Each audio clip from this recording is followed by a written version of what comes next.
Hoje é dia 8 de março de 2022, 11 horas da manhã, uma terça-feira. Nós estamos realizando o culto cristão no lar e optamos pela leitura desta obra, A Morte e o Seu Mistério. A Morte e o Seu Mistério é uma trilogia, autoria de Camille Flammarion, um astrônomo. E depois de muita experiência em observar na intimidade de seu observatório astronômico os fenômenos celestes, ele resolveu se dedicar à psique humana. Resolveu examinar a alma humana e entender por que a sua época e anteriormente a ele,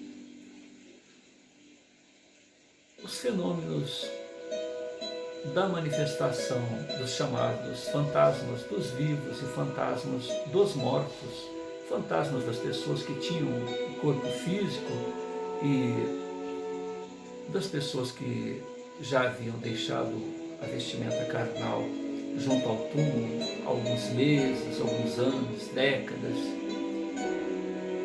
resolveram se mostrar, se fazer presentes na vida daqueles que amaram e daqueles com os quais tiveram seus desentendimentos.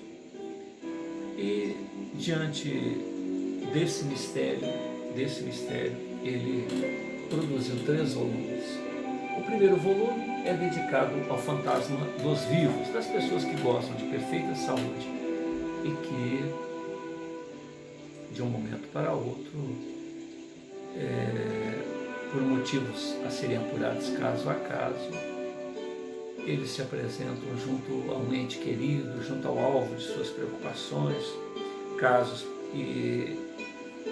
por exemplo, de um político que tinha interesse em votar a favor do governo, à época, de Flammarion, e estava doente. Então já é caso do segundo livro, aqui no caso, Fantasma dos Moribundos, que a gente estava citando o caso de pessoas que gostam de perfeita saúde, aparentemente não tem nenhuma proximidade da morte, e no entanto também assim o fazem. E todos os viram no parlamento, motivo inclusive de noticiários, de jornal da época. Então, devido ao grande volume desses casos, formaram-se sociedades psíquicas em várias partes do mundo, dentre elas, Flammarion era membro de uma delas. E ali cada um, não importando se o indivíduo era materialista, se era ateu, se era enfim, não importava, o fenômeno estava ali para ser estudado. Nos dias de hoje, a psicologia, a parapsicologia,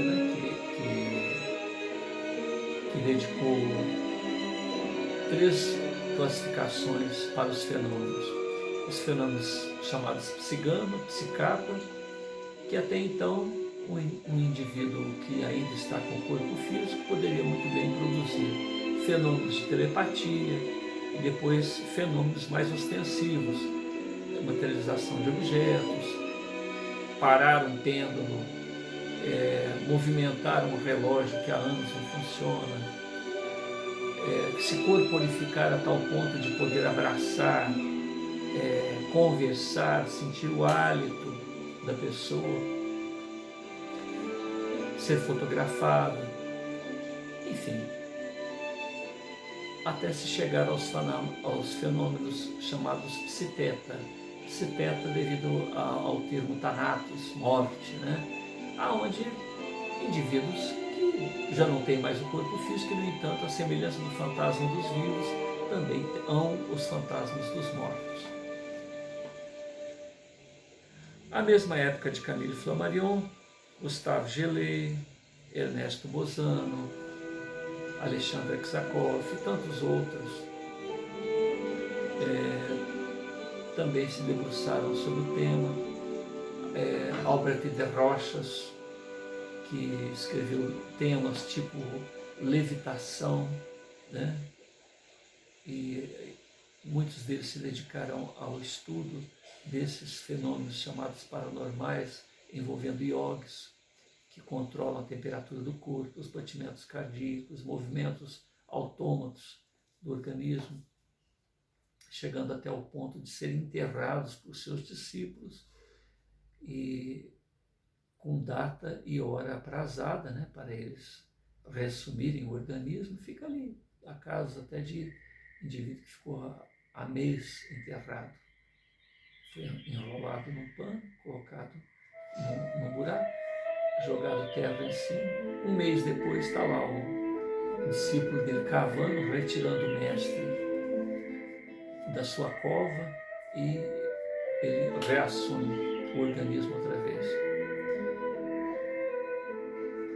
E com isso, os imortais, aqueles que já deixaram o corpo físico, também assim fazem. E Alexandre Aksakoff, nas suas conclusões, depois de quase 500 folhas, ele diz que não há fenômenos paranormais, fenômenos anímicos, que seriam produzidos pelo próprio indivíduo, ainda no corpo físico, sem a interferência do fantasma dos mortos. E não há fenômenos espíritas, onde ocorrem, portanto, os fenômenos envolvendo aqueles que já perderam o corpo físico, os desencarnados, sem a participação do fantasma dos vivos. Ou seja, na realidade, o que ocorre são fenômenos envolvendo os imortais, envolvendo nós outros, quer estejamos no corpo físico ou não, mas há a participação dos dois, porque quando o indivíduo está no corpo físico, está encarnado, ele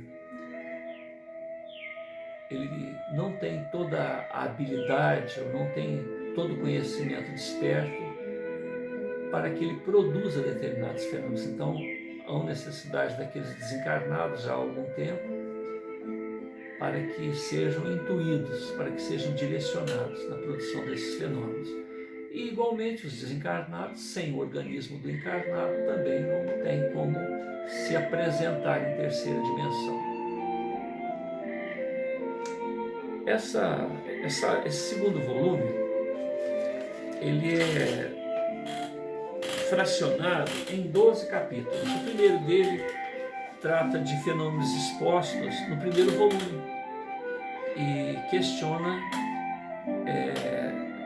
se ali, devido às 400 folhas, às 400 laudas, se ali o leitor conseguiu vislumbrar, sentir, perceber irrefutavelmente a existência do ser imortal, né?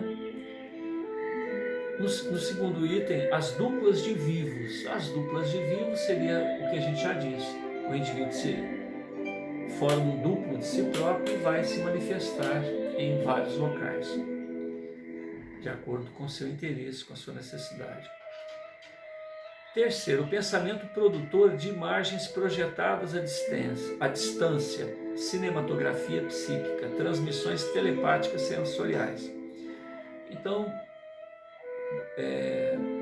o Chico Xavier, por exemplo, escreveu uma obra chamada 2000 anos, 50 anos depois, Ave Cristo.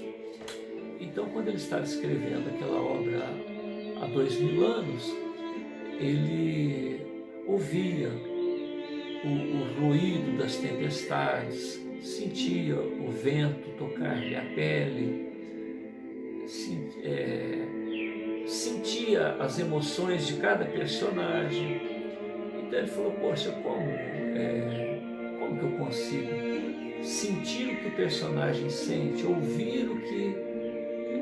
porque esses 3 romances que a gente citou são obras históricas. Emmanuel, quando utilizou a mediunidade do Chico para escrever esses romances, ele ofereceu subsídios históricos para auxiliar os pesquisadores de todas as áreas.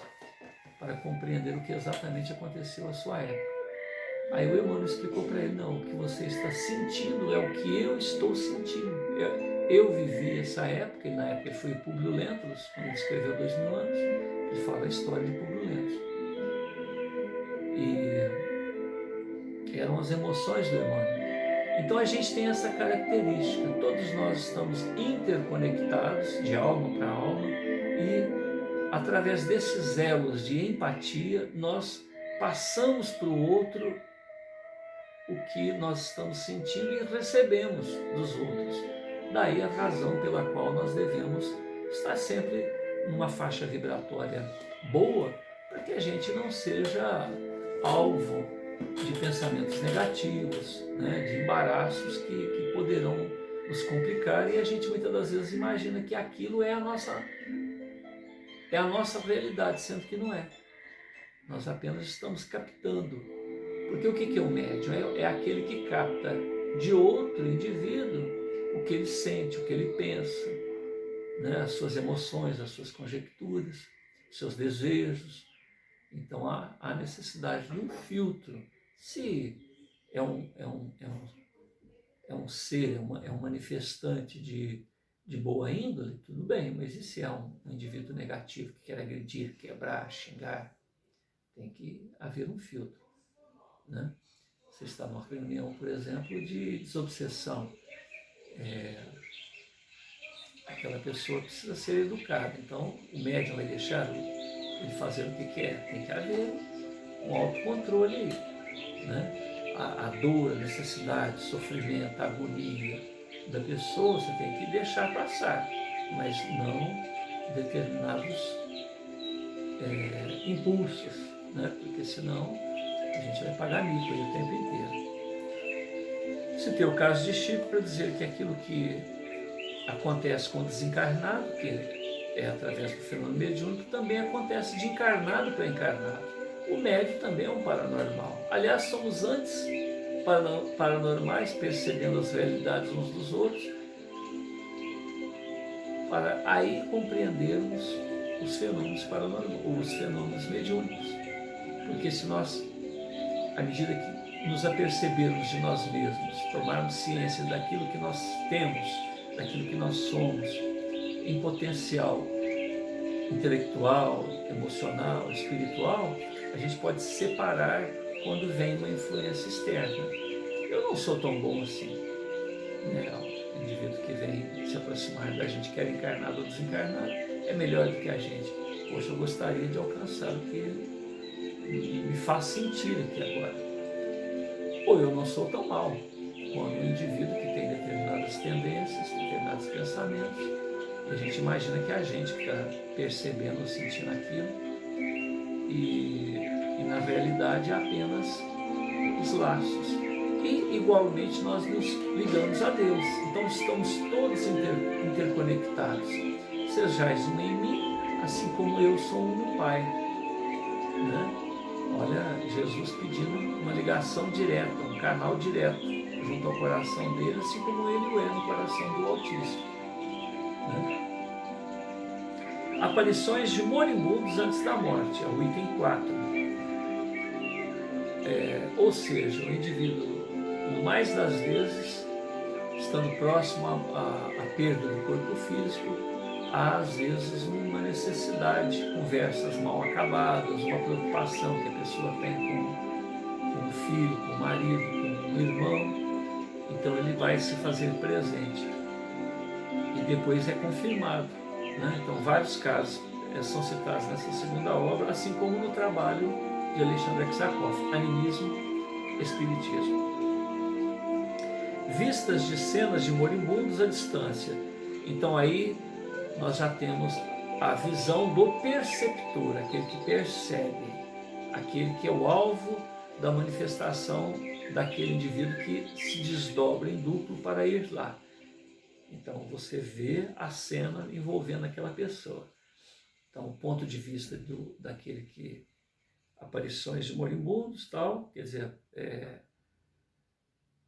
também no campo da percepção, né, do receptor, o ponto de vista daquele que percebe.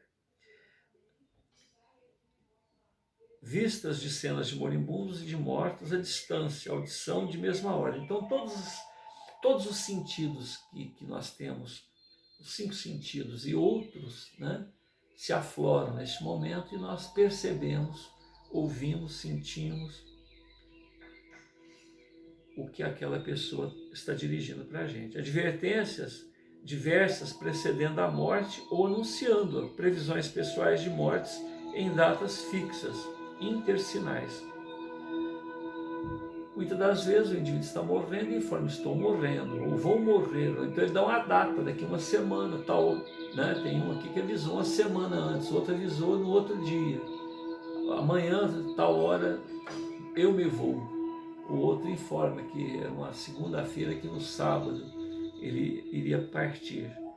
E ali foi na presença de médicos que foram chamados, que começaram a acompanhá-lo 1 ou 2 dias antes, na presença de um confessor que deu lá extrema-unção para ele, e ele gozava de perfeita saúde. Então, ele se manifestou a terceiro, a um parente, dizendo que iria morrer. Depois ele voltou a si, né, estava ali normal, e avisando que também queria morrer. E disse até a hora. E conversou até nos últimos minutos, de repente deitou, morreu. Mas morreu de uma maneira tão suave que as pessoas acharam até que ele estava fazendo um teatrinho. E foi ver, realmente tinha sido, né? Mortes anunciadas por meio de pancadas, fenômenos de efeito físico, a eletricidade e a faísca. Então, fenômenos de efeito físicos, batidas, movimento de objetos, relógio que para de funcionar, relógio que volta a funcionar. As manifestações de moribundos no momento da morte, além das aparições. As manifestações. Depois, aparições de moribundos no momento da morte. São as mesmas palavras, uma é manifestação, a outra é aparição. Ondas e vibrações etéreas. Vários pensamentos escolhidos durante o decorrer dos capítulos. Eu não vou citar os autores para dar mais fluência. Tenhamos olhos de ver, tenhamos espírito de julgar. O objetivo da meditação qual que é? Meditar é prestar atenção, é observar sem julgamento. É como se estivesse sentado à beira de um rio e visse os calhaus passando, e você vai olhando aquilo, olhando, atento ao que está acontecendo, presente ao que está acontecendo. Então a meditação, ela visa fazer com que em qualquer circunstância da vida nós estejamos observando o que está acontecendo sem julgamento, observando, colhendo informações. É como se fosse uma filmadora que está ali registrando tudo sem entrar no mérito. Então a meditação nos faz estar presentes o tempo todo no que nós estamos fazendo, independentemente das distrações. O mundo marcha ad veriatem per scientiam. O mundo marcha, tudo segue à frente.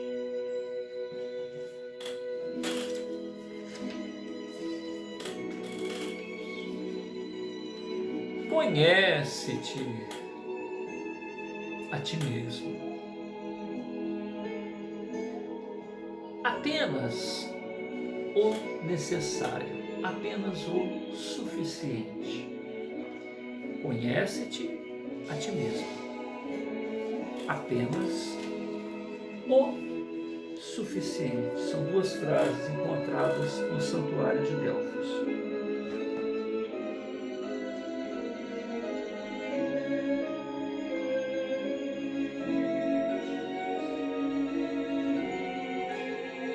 Não aceitarmos senão o que estiver provado. Quod gratis affirmatus.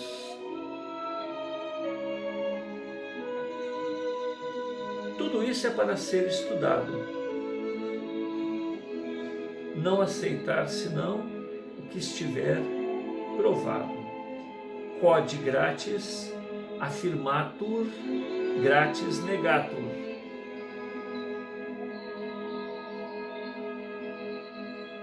Tudo é para ser estudado, discutido, analisado pela observação e pela experiência. Vivemos no seio de uma atmosfera psíquica desconhecida. Vivemos no seio de uma atmosfera psíquica desconhecida.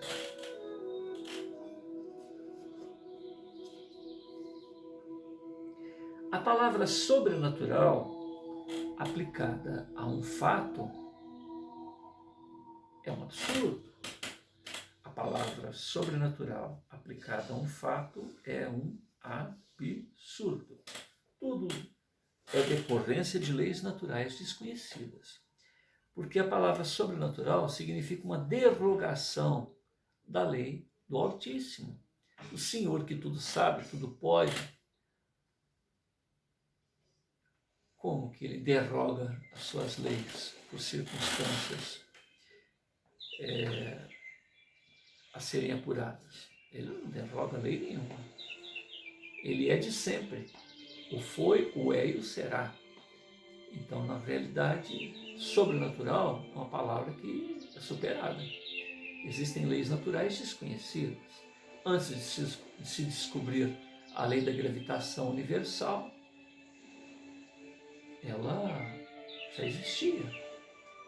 Hoje, nós estamos procurando entender física quântica, estamos procurando entender a matéria escura do universo, estamos procurando entender a energia escura, a antimatéria, a antigravitação. E por que não entendemos?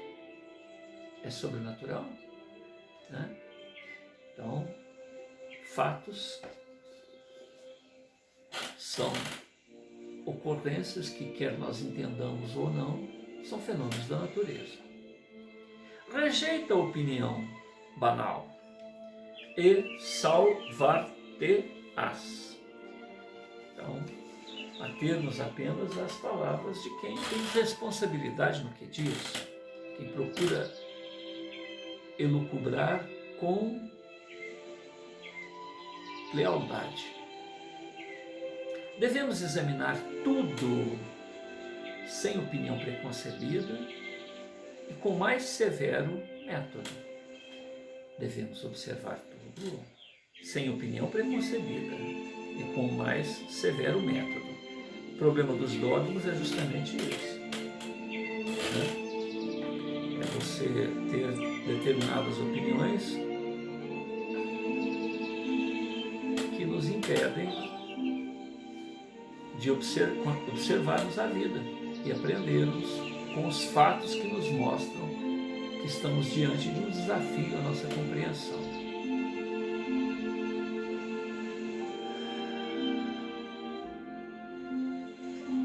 No entanto, uma coisa poderá tranquilizar-nos: a certeza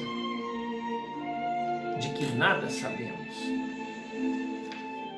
Só tem certeza de alguma coisa aquele que ignora, porque quem sabe das coisas sabe que nada sabe. Aliás, isso foi motivo de questionamento por Sócrates. Uma vez perguntaram ao santuário de Delfos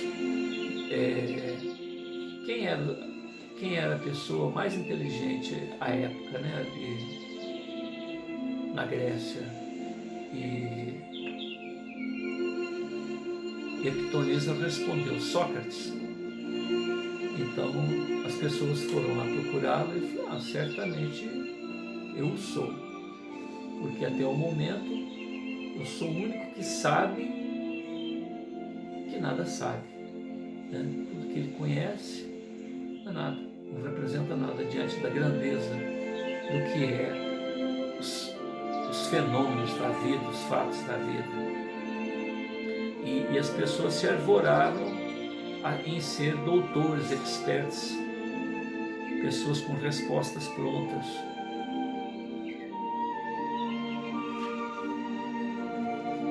E ele não tinha isso, ele estava sempre aberto ao novo. Conhece-te a ti mesmo, busca a autocompreensão. E apenas o suficiente. Outra frase, aparentemente simples, né? Mas que representa muito. A possibilidade, ou as possibilidades da natureza, são infinitas.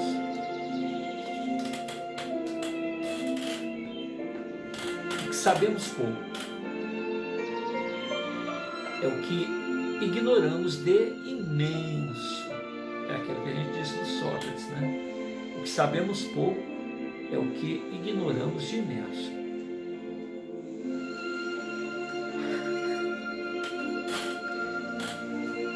Ele sentia-se submetido às influências solenes da natureza.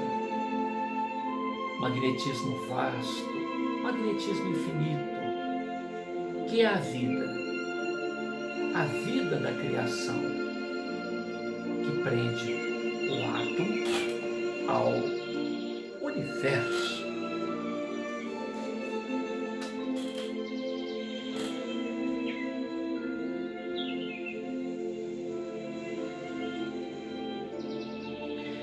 Publiquei há bastante tempo, em 1904, um pequeno livro, Caprichos da Faísca. Então, quando se trata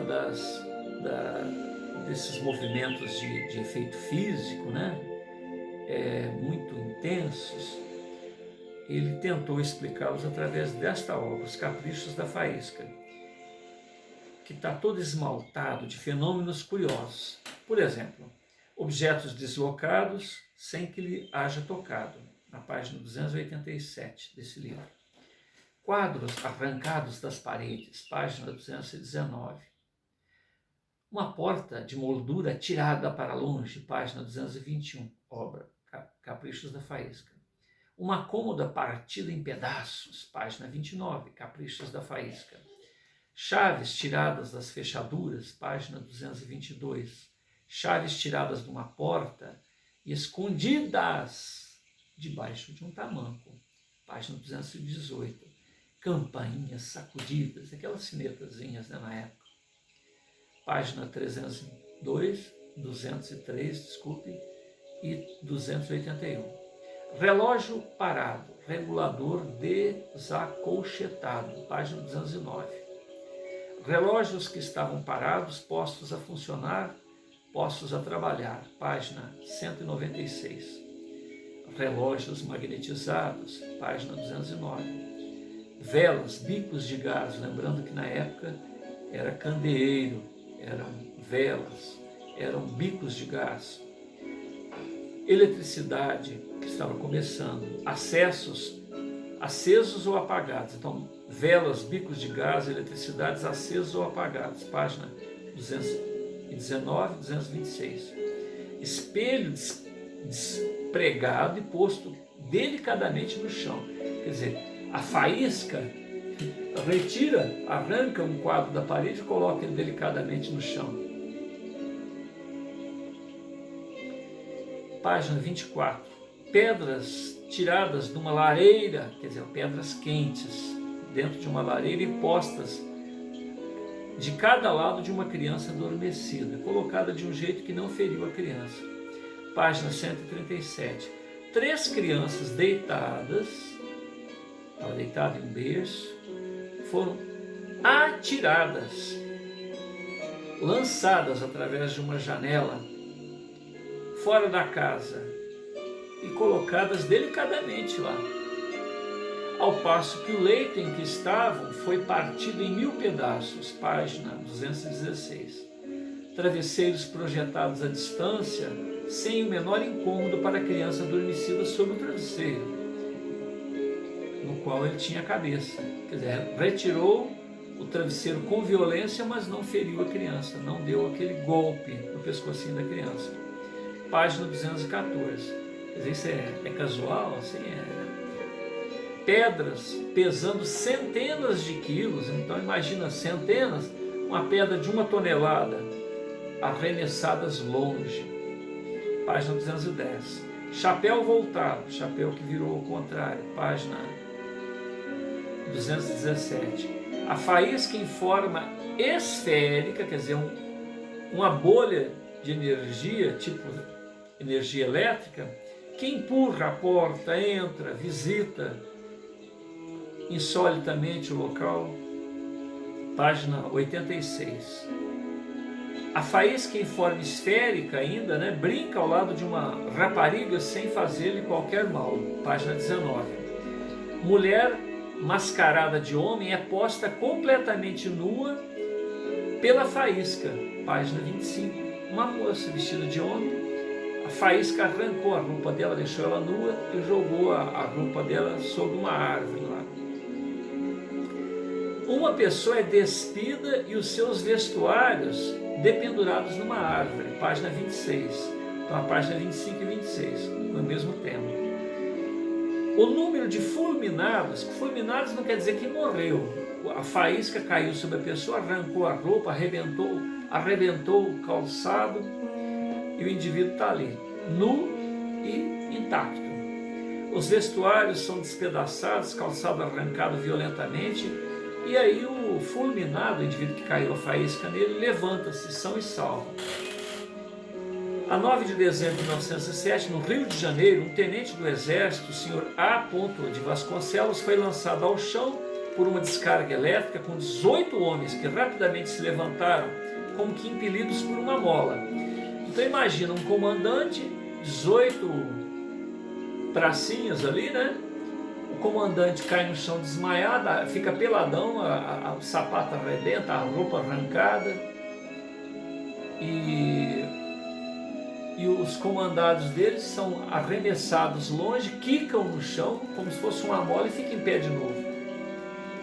O oficial que os comandava permanecia por terra sem sentidos, o seu uniforme rasgado, botões desaparecidos, 3.000 réis que guardava no bolso também desapareceu, seu sapato foi despedaçado, atirado longe.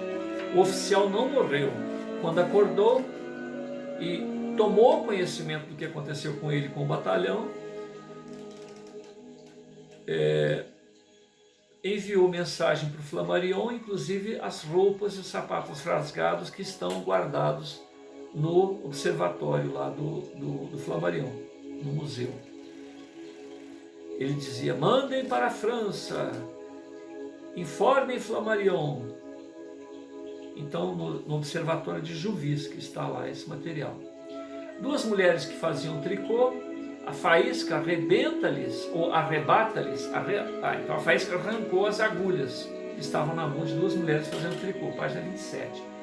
Um relâmpago mata um padre no altar e leva a hóstia e vai escondê-la na caliça. Quer dizer, aí houve morte, viu? Página 28. Um moço moleiro é aberto em 2. A faísca partiu o rapaz em 2 partes, da cabeça aos pés. Página 28. A coronha de uma espingarda é arrancada, levada para o compartimento próximo. Página 219. São fundidas balas dentro do cano de uma espingarda, sem que a pólvora se inflamasse. Página 224. Um rapaz atravessando uma praça é atingido por uma faísca atirado a uma distância de 50 metros. Ele próprio comunica o fato ao Flammarion. Página 120. Um chapéu é lançado a 10 passos de distância sem que haja qualquer vento. Página 130. Caprichos da faísca. No meio de brilhante soirée dançante, uma faísca entra pela chaminé, cobrindo de fuligem os pares que dançavam, transformando-os em negro. Página 137. Corpos reduzidos, já matou também, corpos reduzidos a cinza, ficando intactos os seus vestuários. Página 123. Em oposição a isto, vestes queimadas, ficando intactos os corpos. Página 123. Colares de ouro volatilizados, quer dizer, um colar de ouro volatilizou, desapareceu, sem deixar o menor traço. Página 195. Inclusive não deve ter ficado marca no pescoço da pessoa. Dobradiças tiradas a caixilhos. Página 205. Pregos arrancados de um canapé forrado de cetim e levados para debaixo de uma telha no telhado da casa. Quer dizer, a faísca arrancou os pregos e depositou cautelosamente debaixo de uma telha no telhado. Vidros fundidos, vidraças sutilizadas. Enfraqueceu a vidraça e fendeu vidros. Moedas roubadas pela faísca, então roubou mais dinheiro, né?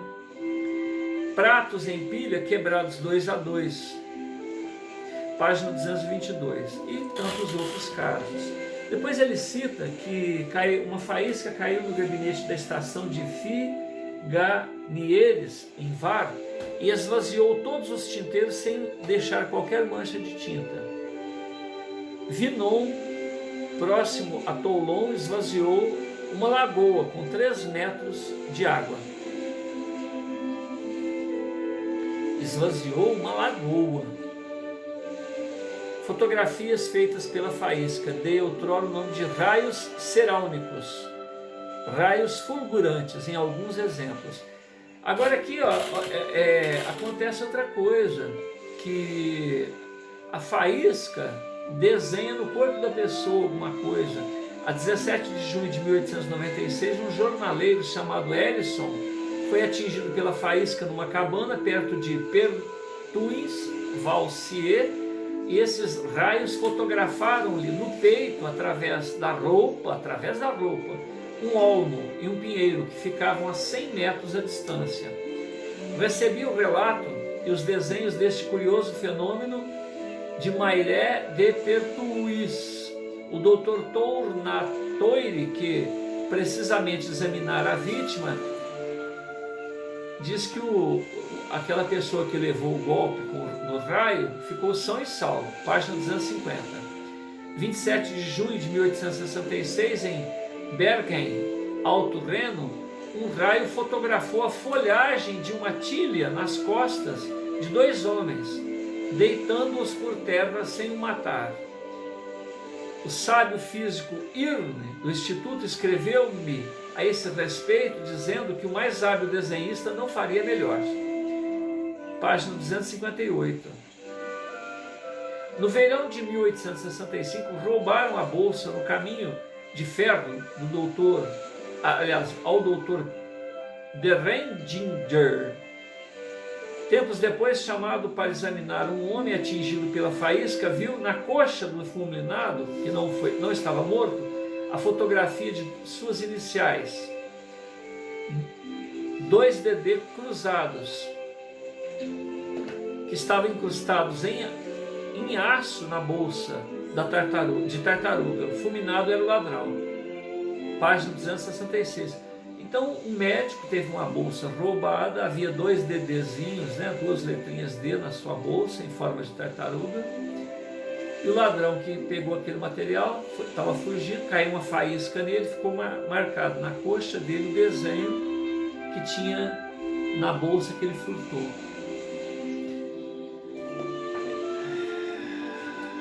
Esses fenômenos e 1000 outros são averiguados, verificados, são irrecusáveis. Um dos mais singulares e um dos mais jocosos é talvez esse publicado no tomo 9 de Atas da Academia de Ciências. O fato passou-nos arredores de Nimes. Algumas moças conversavam umas com as outras. Um raio deitou elas por terra. Levantaram-se sem qualquer ferimento. Uma delas, porém, queixava-se de picadas, que se tornaram muito vivas e dolorosas. As amigas quiseram saber o que havia acontecido e viram escrito um monte de coisas. Escreveu um livro nas pernas da moça. Vamos tentar ler aqui. Em latim ainda, hein? non sine miratione pudendum perustum ruberimum labia tumefecta pilos deficientes usque ad bulbum punctoque nigros propilis unde cutim rugosissima ejus referunt amicae primum barbatissima et hoc facto semper imberbem este, página 117 da obra Caprichos da Faísca.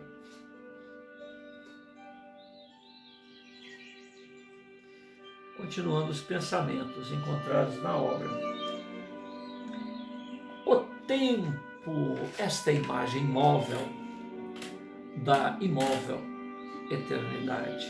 O tempo, esta imagem móvel da imóvel eternidade.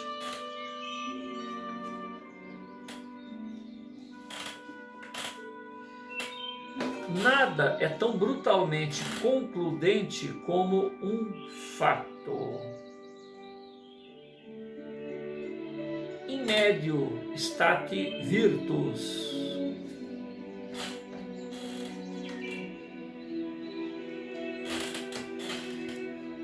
A morte não é mais do que uma das horas do nosso quadrante. E nosso quadrante deve girar eternamente.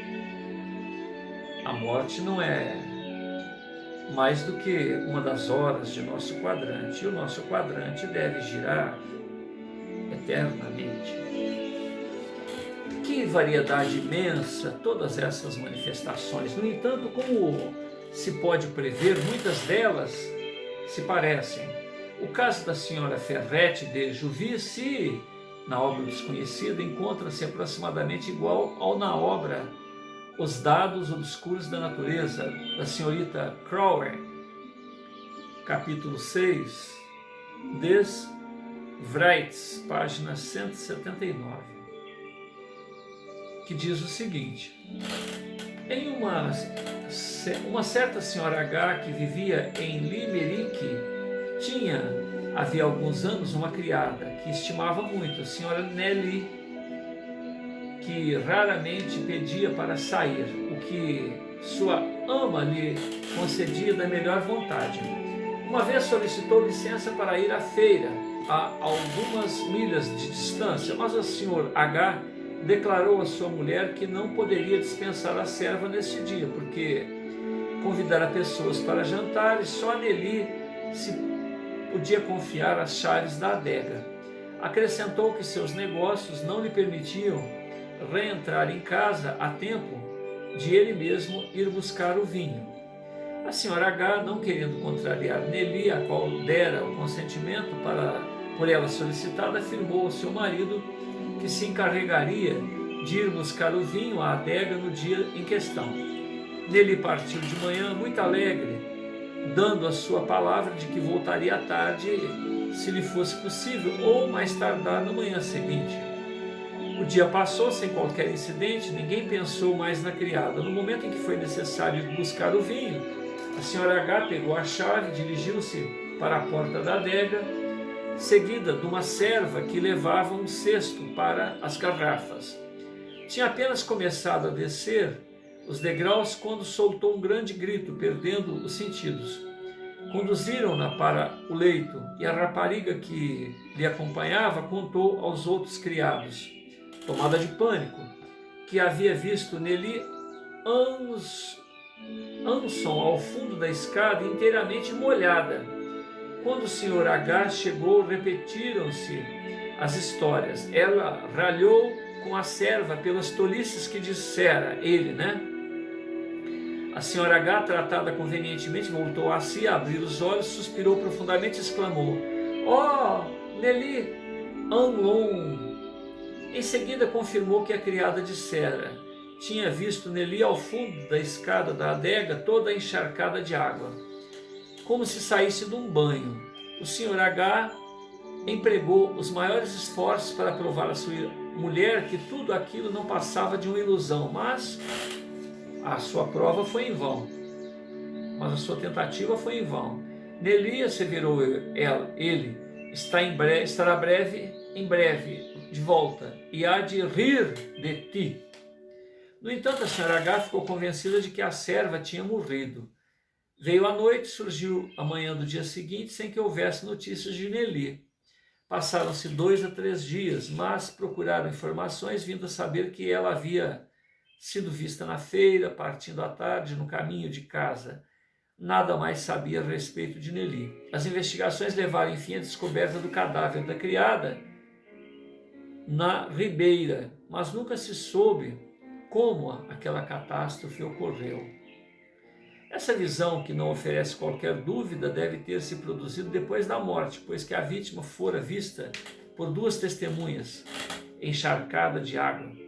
Visão certamente imediata ao acidente, que teria dado à tarde. Não tentarei ou não procurarei explicá-la, como não expliquei a da senhora Ferrati. Vendo a sua adega, o cadáver de seu primo, morto em Crimeia, no mesmo dia durante a guerra de 1855. Não podemos resolver o problema dessas visões, mas somos obrigados a admiti-las. Constituem elementos de uma ciência nova.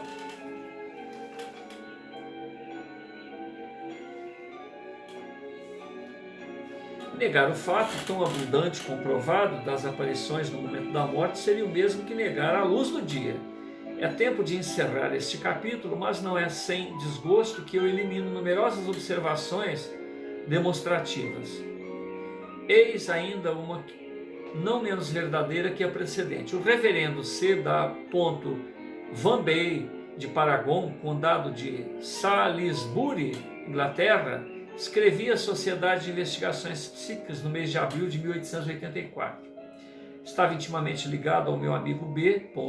Antes de ele deixar a Inglaterra para ser nomeado professor de matemática no Colégio Elizabeth, em Guernesey. Volvidos 2 anos, pouco mais, pouco menos, aceitei o cargo temporário desta ilha e reatei as relações com meu amigo de outros tempos.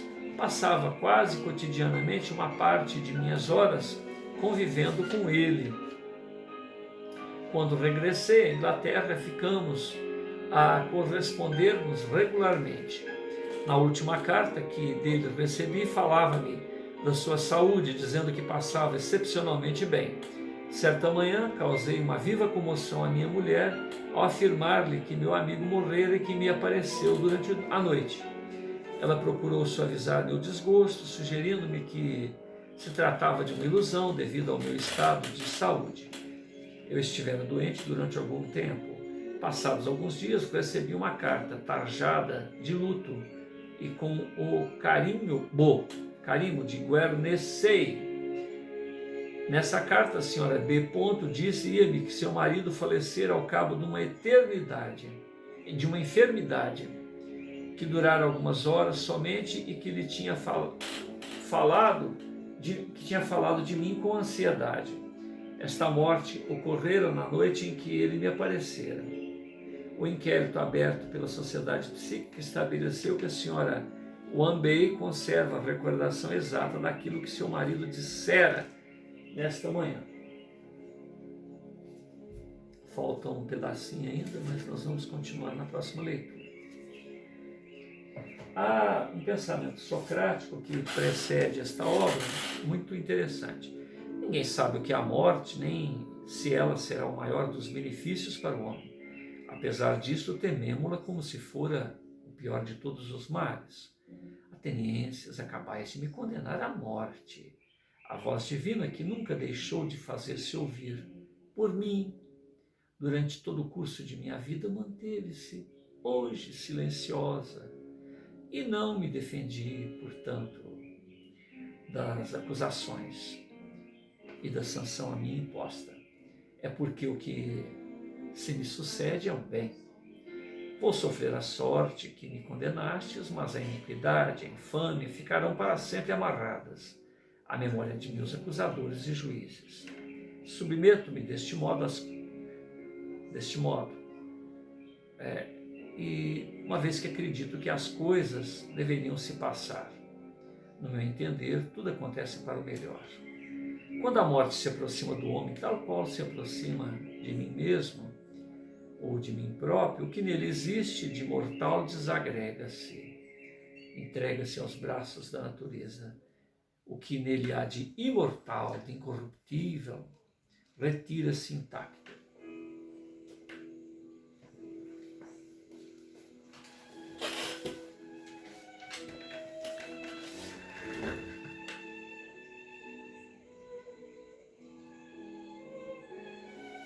Senhor Jesus,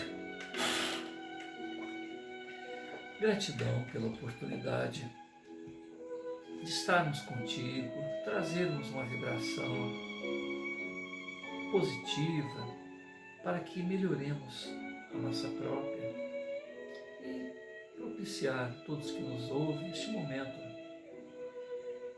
em que certamente os seus prepostos, os nossos irmãos e a humanidade apiedados das nossas misérias, das nossas limitações, certamente hão de multiplicar esse nosso esforço e permitir com que cada um de nós, cada vez que revermos esses apontamentos, possamos compreender a nossa própria imortalidade, compreender as possibilidades que se desdobram a partir desta compreensão. Filhos de Deus, lucigênitos, criados do amor infinito do Pai, e interligando uns com os outros no nosso melhor, multiplicamos assim o grande, necessário e inadiável esforço que cada um de nós tem que fazer, embora os nossos limites, conforme a nossa compreensão de nós mesmos atual possamos assim o impor, nós sabemos que estamos destinados a sermos verdadeiros faróis futuramente. E é neste empenho que nós nos socorremos. O nosso mestre, o nosso educador, o nosso responsável tem um potencial que sequer imaginamos. Estamos sendo convidados por Ele a fazermos aquilo que Ele faz e muito mais. Que para isso precisamos ser um com Ele, assim como Ele o é no Pai. E se nós podemos hoje, na nossa insignificância, sermos um com Ele, imaginemos quando estivermos mais sintonizados, mais firmados nesta maneira de ser, que é a política do amor, que é a vivência do amor, sincero, puro, atendo-nos no nosso melhor e oferecendo a todos os nossos irmãos de humanidade que também sintonizem no seu próprio melhor, para que possamos melhorar as condições de nosso chão da